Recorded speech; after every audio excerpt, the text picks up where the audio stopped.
So for this special edition of the Read-Aloud Revival podcast, I invited the team onto the show because we've got a brand new, completely free resource for you. This is a picture book biography list that contains over 130 titles, and we've organized them by time period or type. Picture book biographies about athletes or artists or musicians or inventors. This is going to be an amazing resource for you to use in your homeschool to study geography and history and science all across the curriculum. It's completely free. To grab it, just go to readaloudrevival.com/164 or text the word biography to the number 33777.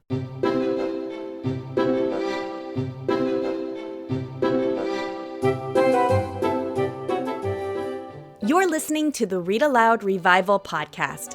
I'm your host, Sarah McKenzie, homeschooling mama of 6 and author of The Read-Aloud Family and Teaching from Rest. As parents, we're overwhelmed with a lot to do. It feels like every child needs something different. The good news is you are the best person to help your kids learn and grow, and home is the best place to fall in love with books. This podcast has been downloaded 7 million times in over 160 countries. So if you want to nurture warm relationships while also raising kids who love to read, you're in good company. We'll help your kids fall in love with books, and we'll help you fall in love with homeschooling. Let's get started.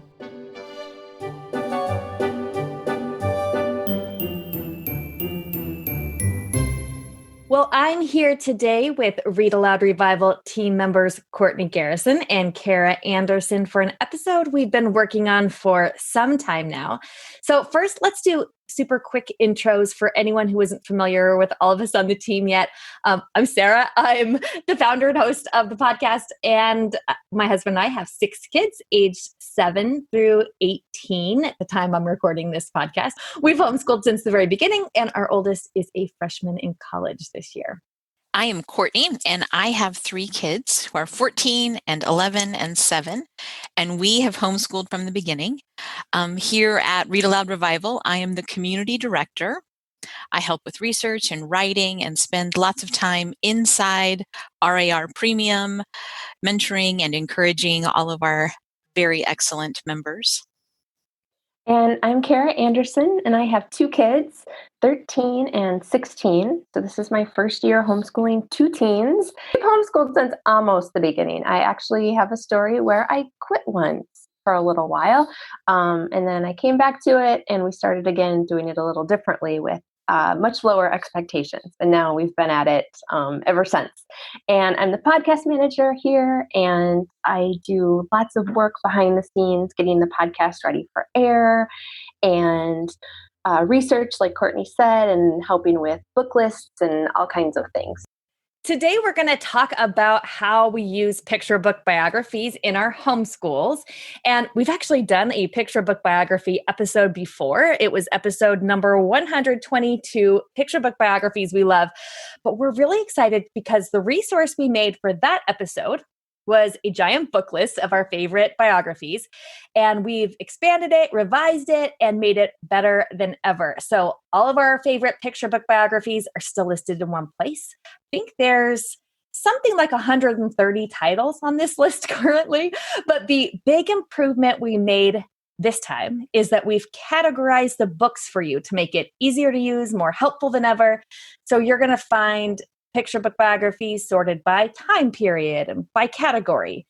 For example, artists or athletes, musicians, inventors and explorers, scientists and mathematicians, biographies related to U.S. history, that kind of thing. It is a fabulous resource for your homeschool. I'm so excited about it. On our new list, you'll also find out who the biography is about. Sometimes from the title, it's not always evident. And you can find out where in the world geographically the story takes place. So you can tie the picture books to your geography and your history learning. So to get that new expanded picture book biography book list that's going to go specifically with this episode, go to readaloudrevival.com/164 or just text the word biography to the number 33777 and we'll get that right out to you. I would recommend printing it out and maybe tucking it in a notebook or a binder or someplace where you can have it to make little check boxes so you can keep track of which books you've read or which ones you've put on hold at the library or whatever. It can be a really good resource for learning history, humanities, science, and geography in your homeschool. Yeah, one of the things that I love so much about it is that it's a useful list for all different ages, right? And I think we're going to talk more about this in a little bit. I want to share a little later about how I use picture book biographies at home with my high schoolers, as well as my young kids. So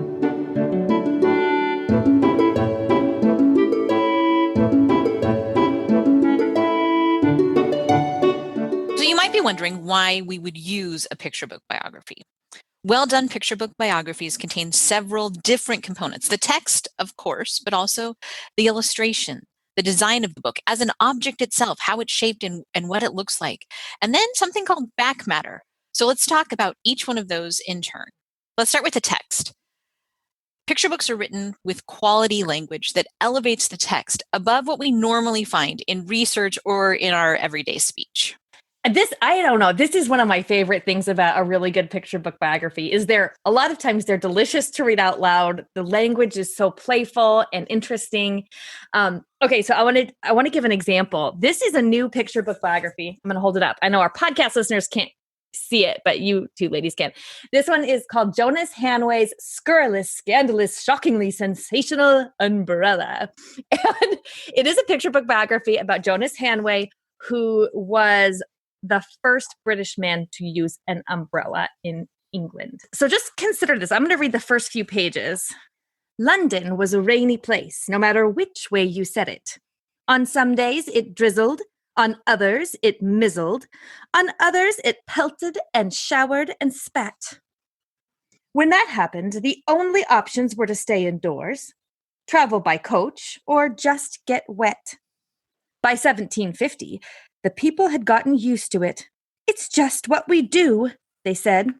Jonas Hanway did not agree. He was a grumpy man who disliked change as a general rule.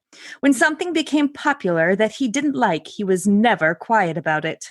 But there was one thing that Jonas liked less than change, and that was getting wet. On rainy days, he would pull on his thickest boots, button up his sturdiest coat, and throw on his largest hat. Yet no matter how fast he walked or which route he took, when he arrived at his destination, his socks were soggy, his shirt was soaked, and his wig looked like a wet cat. This simply won't do, he said. So he left London and traveled the world searching for a place where it never rained, until he came to Persia. And there, in the court of the Shah, he saw something strange. It was scurrilous, scandalous, shockingly sensational. Or was it? In reality, it wasn't so strange. Umbrellas were ancient. They could be found in cities all over the world, but not in London. The people of London thought they were silly and foreign and frilly. It's not what we do, they said. Jonas Hanway did not agree. So on one particular mizzling, drizzling, pelting, showering, spitting day, a scurrilous, scandalous, shockingly sensational thing happened. Jonas Hanway stepped out of his house on Queen Square with an umbrella. That's wonderful. That's all I'm going to read. It's so great. The pictures are excellent too. The illustrations are so wonderful. They're hilarious. They remind me a little bit of Nancy Carpenter, but these ones are done by Eileen Ryan Ewan. And I should say, this book, Picture Book Biography, is written by Josh Crute. And I mean, considering that, and then comparing it to, if we were to read a couple paragraphs from a dry textbook or a Wikipedia entry about Jonas Hanway, it's so much more effective and engaging. It pulls us right in. The language itself pulls us in. Yes. And we've so often talked about how the language in picture books is even more sophisticated than the language in those readers that you would be maybe handing your kids, so you can expose them to more sophisticated language. And that is definitely a great example of that. Actually, now that you say that, it's a good time to point out that the language in picture books is often even more sophisticated than language in novels that we hand our kids at that age. So not just the readers, but also like chapter books and novels. And of course, the reason for that is that publishers expect picture books to be read by an adult to a child, and they expect most novels to be read by the child themselves. They are more careful about making sure that that fits into a certain reading level. There's no such thing as a reading level with the picture book, which makes them absolutely exquisite when it comes to vocabulary and word choice, language patterns. All of that is elevated to a different degree than it will be in something that your child's expected to read on their own. And of course, that's only half of it because, like you said, you're getting the pictures, which tell the other half of the story. And we talk about how a picture book is like an art museum, in your lap that you can gather around your kids around and enjoy the pictures together. You get immersed in the story of a historical picture book too, because the art helps to take you to that time and place in a way that, a picture is worth 1,000 words. Well, actually, now that you say that, Kara, it kind of reminds me that a lot of times when I'm reading a history book, like a passage from a history textbook or trying to tell my kids about something that happened, I feel like I have to place them in time, and I'll say, okay, this happened when, this was like when people had horse and carriages. They didn't have cars or something. But in a picture book, that information is right in front of their eyes. Like it kind of puts them right in the time period. Picture books, they seem to be immersive. We don't just read them and gloss over the top. It's like we get to dive into them. Those pictures really sort of take us in. Yeah, immersive is such a great word for it because that is exactly how it feels. So the other piece, we talk about the text and the pictures. Picture books are a work of art in themselves, and that their design is actually part of what tells the story too, the artifact, like the thing that you're holding in your hands. And I will put a picture of this in the show notes, but you really have to get your hand on the book to be able to see the spot glossing on the cover of this Jonas Hanway book, because of course it's got Jonas Hanway himself with an umbrella and a rather grumpy, self-satisfied look on his face. It's kind of funny. And it looks wet because the spot glossing with the raindrops dropping off the umbrella makes you feel like you can feel the sogginess of his situation by looking at the cover. And so it's so fantastic. And that's like another element that we don't get from a typical history book, but you get it with a picture book because that actual thing, the art director is trying to make the actual book itself, the design of it, tell part of the story. Another example of that is Balderdash, John Newbery, and the Boisterous Birth of Children's Books, which is another fantastic picture book biography written by Michelle Markle, illustrated by one of our favorites, Nancy Carpenter. And what I love about that book is it looks like an old book. The way that the pages are laid out, the color, the heft of the pages, the design of how things are laid out, it goes back to that thing you said, Courtney, about it being immersive, because you hold the book and it feels like you're getting a different experience than you would with just words and just pictures.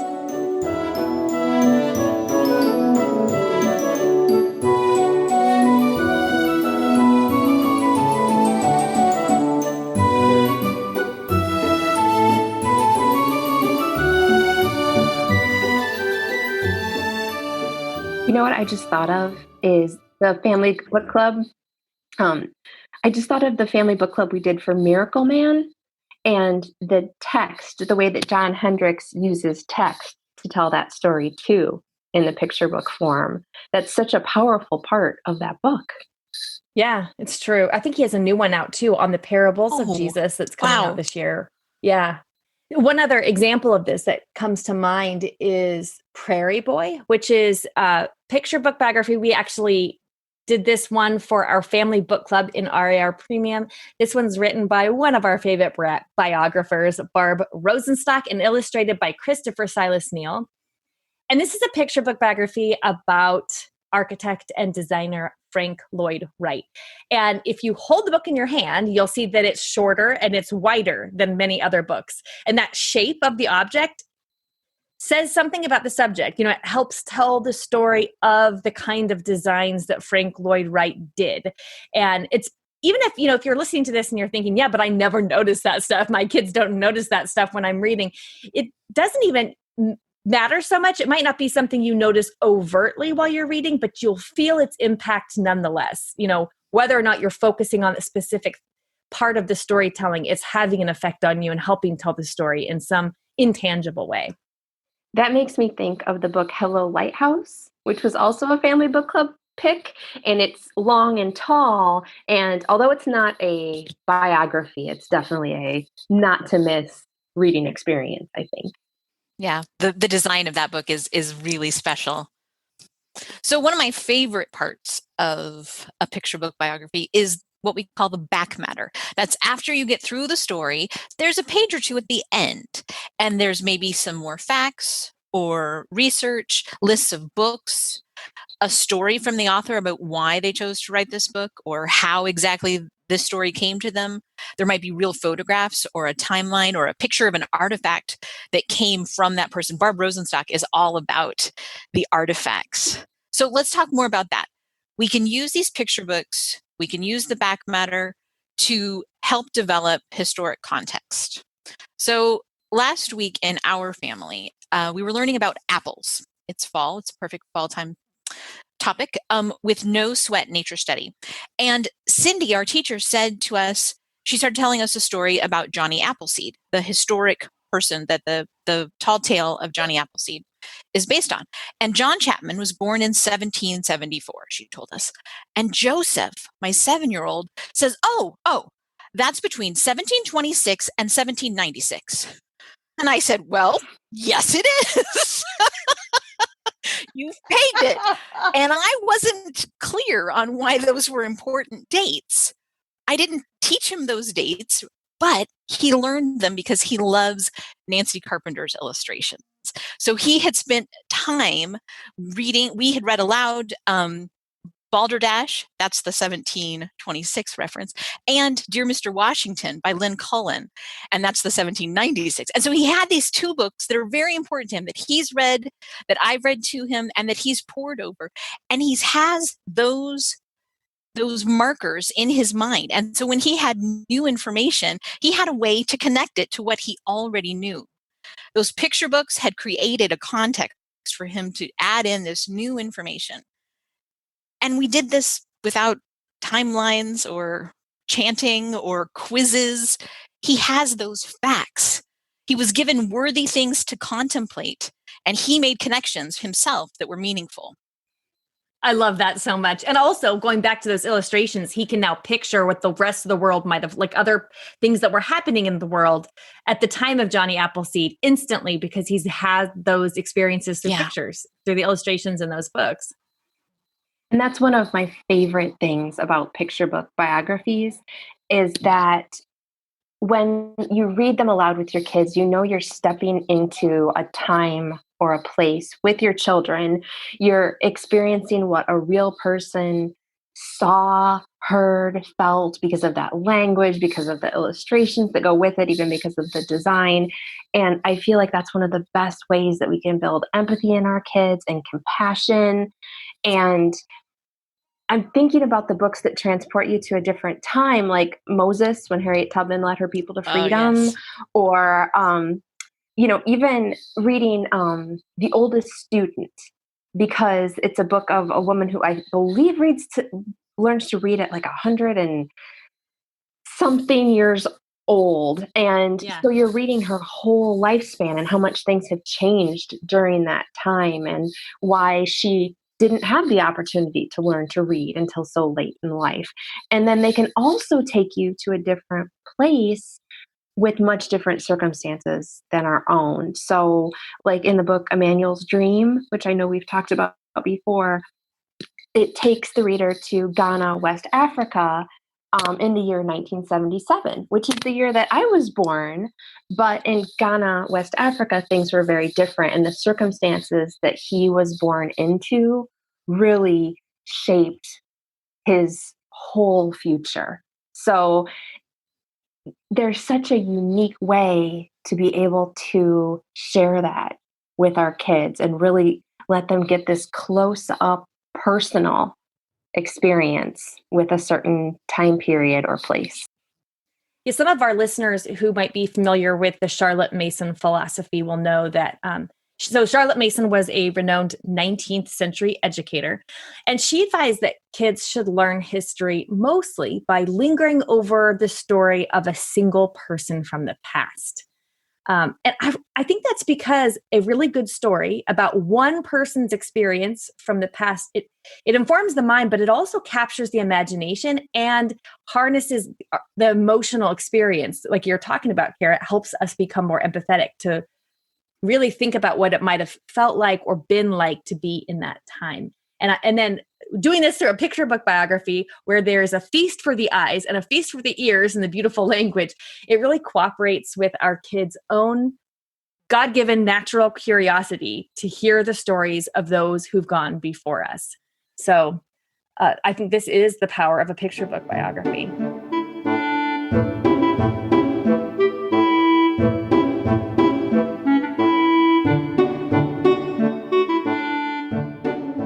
Okay, so hopefully we've made a good case for using picture book biographies with all ages in our learning, but I thought maybe we could also talk about how to read a picture book biography. Like, what's the best way to go about this? One thing I want to say right here at the top is I think it's important to remember that the story itself is enough. You know, reading a story out loud with people you love and who love you, it's always going to be the most powerful part of any kind of learning and reading experience. So I know in the past I have sometimes let myself get caught up in this idea that unless we have, time to extend the learning with some kind of discussion or craft or writing essay or paragraph or something after, we read the book and then the learning comes after. But actually the principal, most important part is reading together. So reading the story is enough. So if you are listening to this and all you do is you go and read one picture book biography with a child this week, that is going to be time well spent. The story is enough. But sometimes a specific book captures one particular child or your whole family, and we're going to talk about that a little bit more in a minute. But when you do want to deepen that learning a little bit, open-ended questions are such a great way of digging deeper into a picture book biography. Our kids can feel like if we ask them something like, and when did this book take place? And where was that person born? They can feel like they're being quizzed and they feel like they're being put on the spot. And then there's a right and a wrong answer. And in my family, certainly that never worked. So instead, asking them open-ended questions like, who was the bravest in this story? Does this story remind you of another one that we've read? Does this person remind you of another one that we've read? So the thing is, we want to train our kids to become these inquisitive readers who are sort of naturally asking questions as they're reading. And a great way to do that is to just have real conversations with our kids about the books and to ask questions that don't necessarily have one right answer. And something that I think about is the book Step Right Up, how Doc and Jim Key taught the world about kindness. There is so much in that book, but I can't remember, and my daughter and I have read it so many times, I can't remember the exact date, and they travel all over the place. I cannot remember the exact locations that they go to, but I remember that book and how it made me feel. And I remember the amazing discussions that we've had around it. And when you think about it, I mean, just hearing you say that, where that book take place or what year would be something you could Google in approximately 0.2 seconds, right? But the deeper parts of the story and the connection, the way it made you feel and the bigger themes and the discussions that you had, that's not something you can Google or do on a worksheet, which I think is the power of those open-ended questions. So that's super inspiring. Yeah, we want our kids to ask questions when they read and to be delighted and surprised by the answers that they can come up with. I think we sometimes are suspicious of delight, though. We think that learning doesn't really count unless we've worked hard, unless it's been hard won. And I think there's a good place for grit and for perseverance, especially as our kids get older. But delight can also be a really good teacher. Right. So I know in homeschooling my kids over the years, sometimes I will think on our best days, I'll think, surely we've forgotten something important, or on our worst days, I'm thinking like, I'm just not very good at this, but that feels like how it should be hard, hard won. And so, the key with using a picture book biography is it gets to feel delightful and be just as effective, even if it's, if you're it's easy because you're reading a picture book with your kids. But there's so much richness happening. So let's talk about what that might look like at different ages. So like 4 to 7-year-olds, you're reading aloud the book. Maybe you'll discuss it, or you might ask your child to narrate a little bit, just something open-ended, like, what's something you don't want to forget about this person? One thing that I'm realizing is when we ask a question with a superlative in it, right? Like, who was the most blank, or that was the most important part in this story? I know if someone comes up to me and says, what is your absolute favorite book? I can't answer. I'm like frozen. I don't know. But if they just said, hey, tell me about a book you love. That's easy. I can tell you about lots of books I love. So if we approach our, 4 to 7s, not with this, like, you have to get the one most important thing out of this book, but we just say, what's something you don't want to forget about this person? They're going to naturally in their mind go through the things that they just read, remember the story, and retrace the steps of the biography you just shared to think about what is something that resonated with them. And I think that can be really valuable. Same thing, really, with your 8 to 12-year-olds. You can do the same thing, and that can be quite good enough. But of course, there is back matter, like we were talking about earlier. And back matter can be a really great jumping off point for further research and inquiry. I'm going to read you just back to this Jonas Hanway biography I'm so smitten with. This is just a little piece from the back matter. When Jonas Hanway saw something he didn't like, he was never quiet about it. Here are 2 more times he fought to either resist change or affect it. Umbrellas may not have been popular in England, but drinking tea sure was. Tea rooms were popping up all over London, and afternoon tea was quickly becoming the new English tradition. Jonas Hanway did not like this one bit. He thought tea was a waste of money and a destroyer of health, and he wrote an angry public letter against the practice. Thankfully, Jonas lost that battle, and the piping hot drink remained as popular as ever. Today, you can find his letter on display at Twinings, the oldest tea shop in London. Oh, that's excellent. Right. That's not the kind of stuff you're going to find in an encyclopedia entry. No. But that is the kind of thing that you are going to remember. Somebody is going to say that every time you get the teapot out.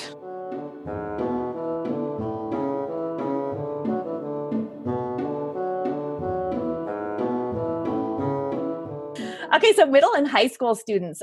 So I have 2 high schoolers currently at home, one who's now off in college. And we've always used picture book biographies in our history studies.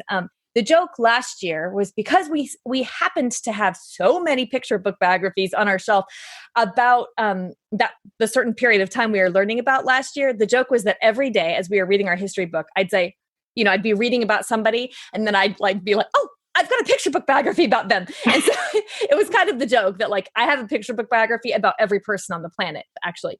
But what you can do is read aloud. You can discuss again with those open-ended questions. A really good question you can ask those older kids is, should he or she have done that? With anything a character, you can do this with any story, but in a biography, you can think about one pivotal thing the person the book is about did. And then ask your kids, what do you think? Should he or she have done that? And what might the world be like if he or she hadn't?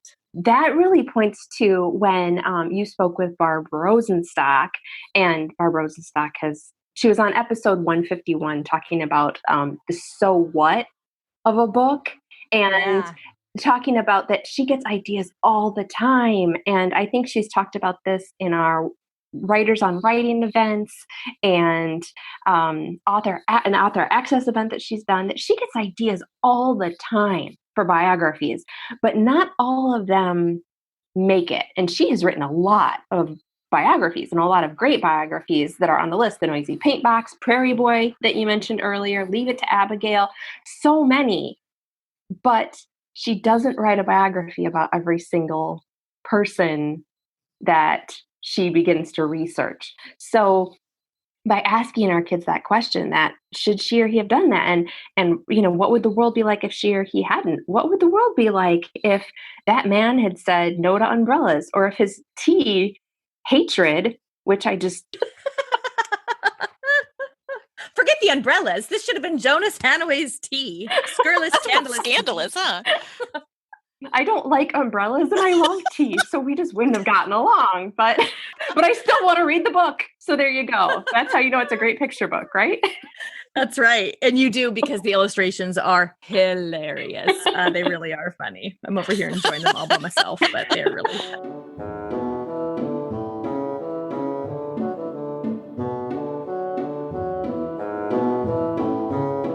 When Barb was talking about the so what, she was saying that when she's writing a picture book, she needs to not just tell the story of a person, but she needs to capture why the world is different since that person was here. It reminded me also that on our most recent WOW Writers on Writing workshop, Jonathan Auxier was talking about creating a hero's journal. And it was the idea of like making ideas, story ideas, and capturing creativity on the page.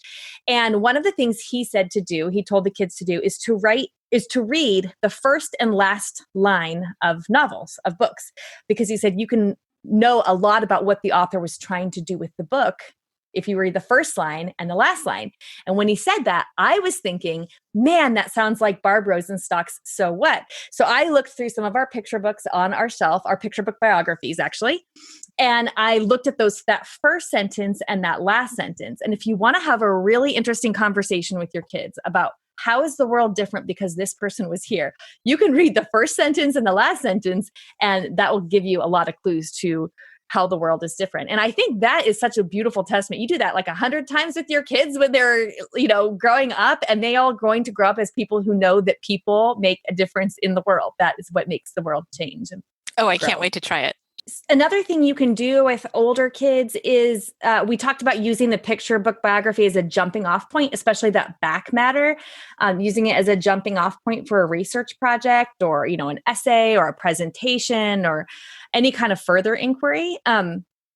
One of our favorite people here at Read-Aloud Revival is author Caroline Starr Rose. She's been here, I think, in every form that we possibly interview somebody. She's been on the podcast. She's been on Author Access for a Family Book Club. She's been a teacher for our WOW Writers on Writing workshops. And she says that her first stop when she's doing research is, in fact, the picture book section. Yeah, that back matter is the gold. I feel like there are so many wonderful rabbit trails just waiting to be discovered. And the great thing is you can read together, but then you can let your older kids decide what element of the story grabs their interest and draws them in. You don't have to tell them, you don't have to telegraph the past and say, here's the most important part about Jane Austen's story. You invite them into Jane Austen's life by reading The Ordinary Extraordinary Jane Austen, and then they figure out what's compelling and what's worth talking about and where the questions still are and why Jane's life matters, the so what of Jane's life. And back matter, using it for research, is somewhat related to something that Alan Jacobs calls reading upstream. So you read the delightful picture book and then begin your research with books that author has already read. And in this way, you become a part of a conversation that's already happening. And the writing that you do or that your student does that emerges from the research becomes a part of that conversation. It talks back to the original picture book and to all of the other books that were a part of the research. And a great picture book biography is a great way to start a unit study with meaning. Like when my son was young, he went through a phase of being so fascinated, everything birds.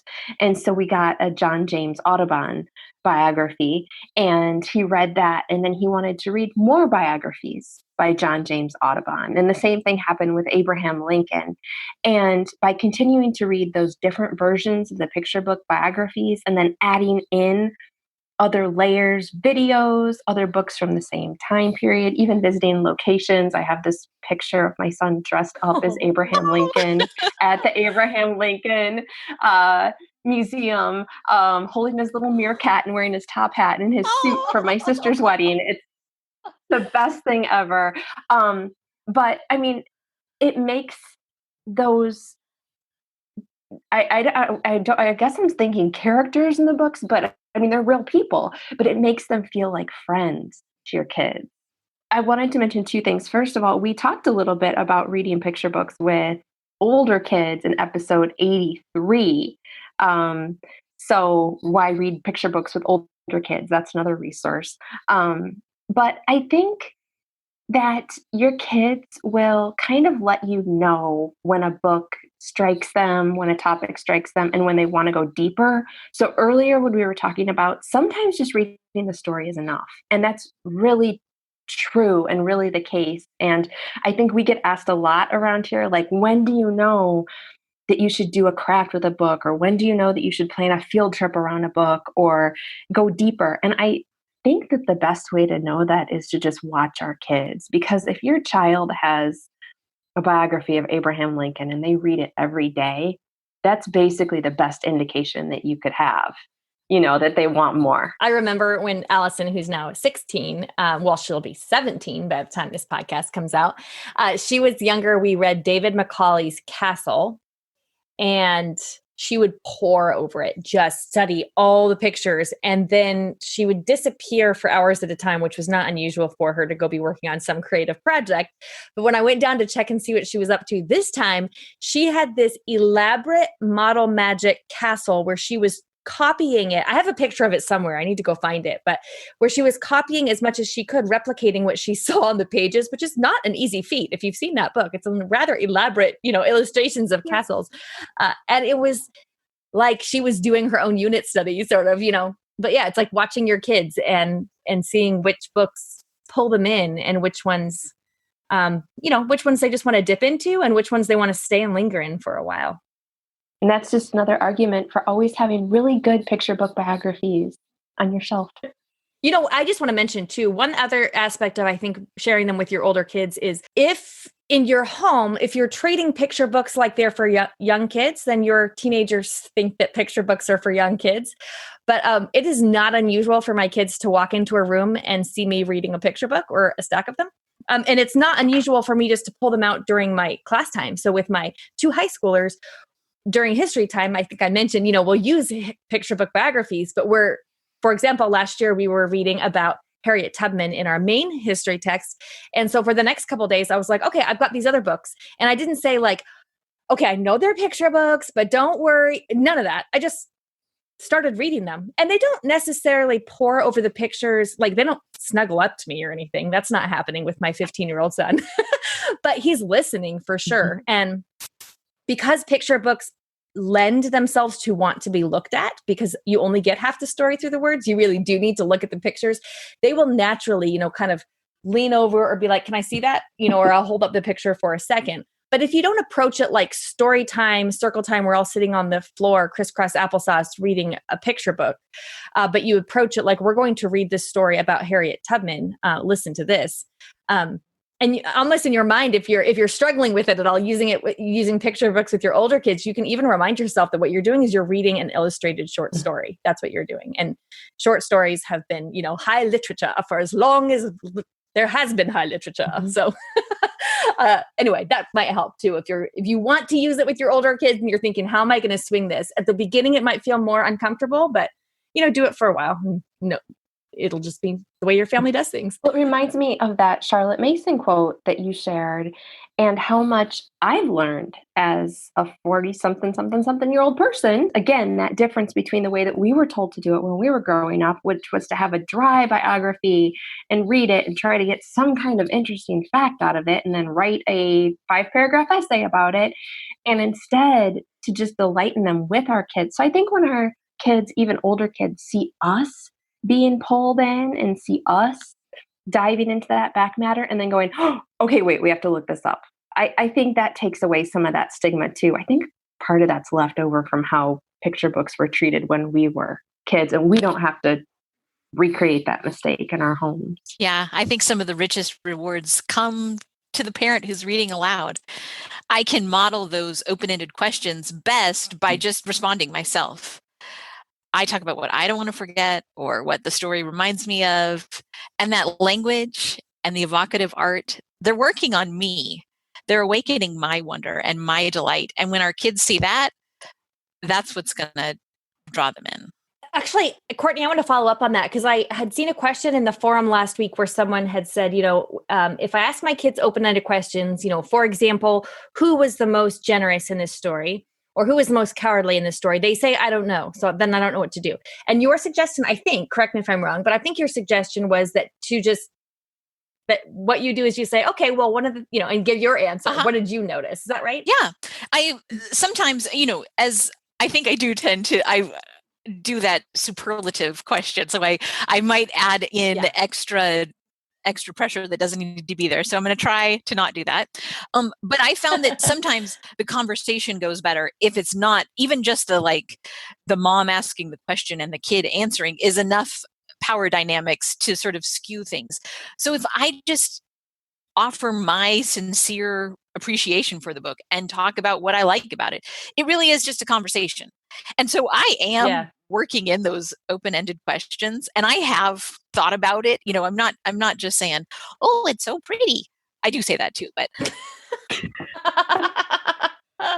I'm inviting them into a conversation, just like the book invites us into their conversation. We can have a conversation that keeps going if I'm willing to talk about what's important to me.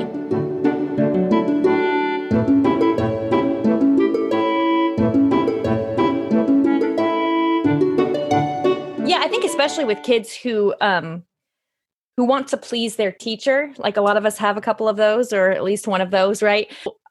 I mean, my answer when I was responding to a question at school, I was always trying to gauge what the teacher wanted. And if your student feels a little hesitant, if your child feels a little hesitant to respond to, so who do you think was generous in this story?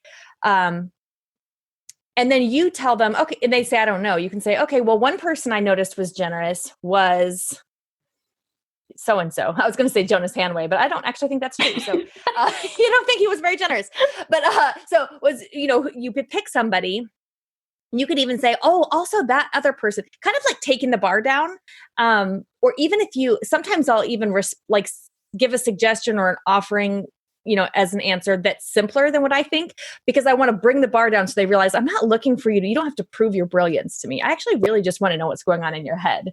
That is an invitation to conversation that's totally different than I think most of us have had when it comes to answering questions about a reading, Well, and because picture books are relatively short and we've all read them together, you can keep up with your child's reading, which we can't always do when they get to that stage where they're reading really big 800-page books and we just can't quite keep up with that. We can have those conversations very casually, and you don't have to have them as soon as you close the book either. Some of our very best conversations about books of any kind have been in the car, driving to and from places.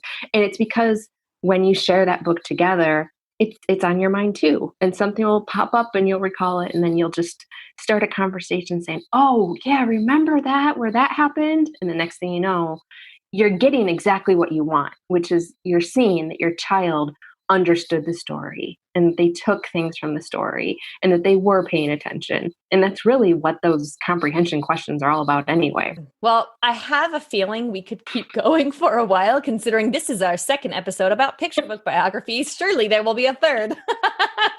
But hopefully this episode has inspired you listeners to read a picture book biography this week with your kids. It's inspired me.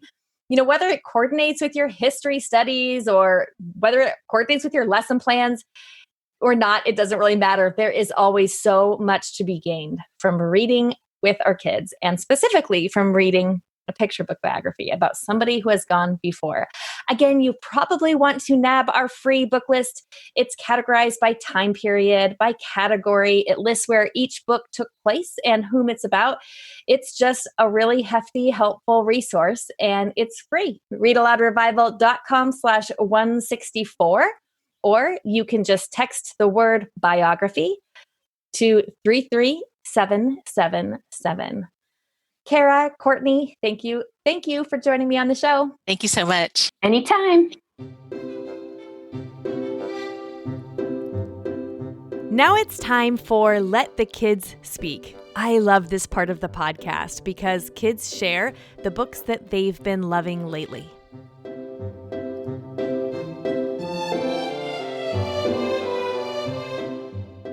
What's your name? Cass. How old are you? I think 1, 2. And where do you live? Calgary. And Canada. And what's your favorite book? It's The Whooping Artist. And why is that your favorite book? Because it's my favorite. Hi, my name is Avi.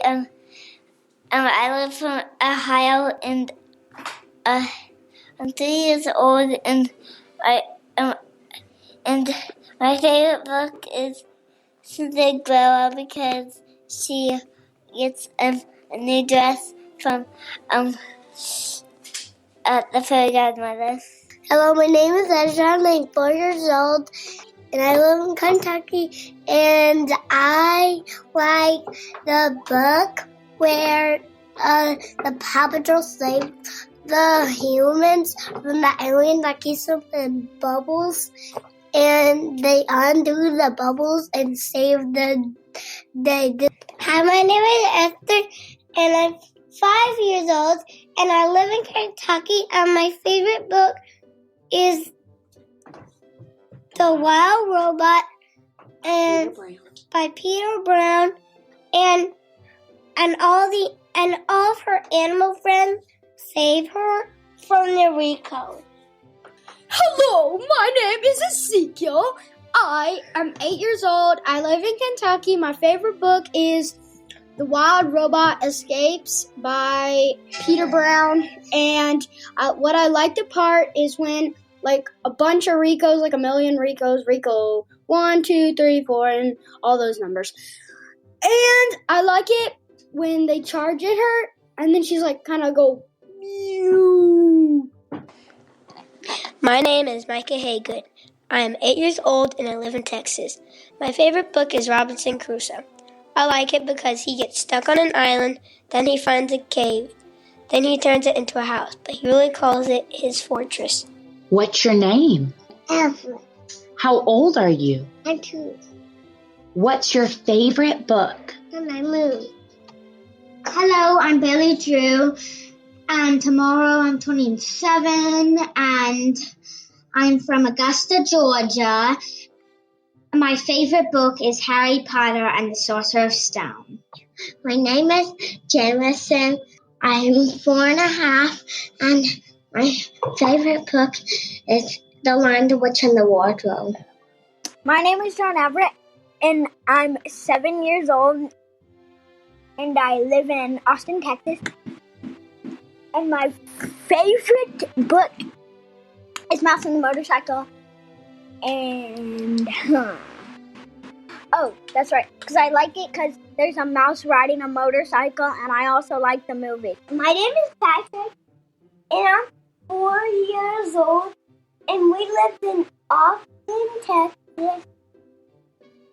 And my favorite book is RAR. It's fun. If you find RAR. Because there's a bunch of types of rocks. Hello, my name is Noah, and I am from Duncan, Oklahoma, and my favorite book is Wings of Fire, and why I like it is because it's adventurous, funny, and my favorite character is Tsunami. Thank you so much, kids. You know I always love to hear the books that you're enjoying lately, so I love your messages. Don't forget to grab your picture book biography book list. Like I said, this is a resource that you will be able to use across your curriculum all year long with all ages of kids. Get it at readaloudrevival.com/164 or by texting the word biography to the number 33777. It's free and I think you're going to love it. We'll be back in 2 weeks with another episode of the show, but you know what to do in the meantime. Go make meaningful and lasting connections with your kids through books.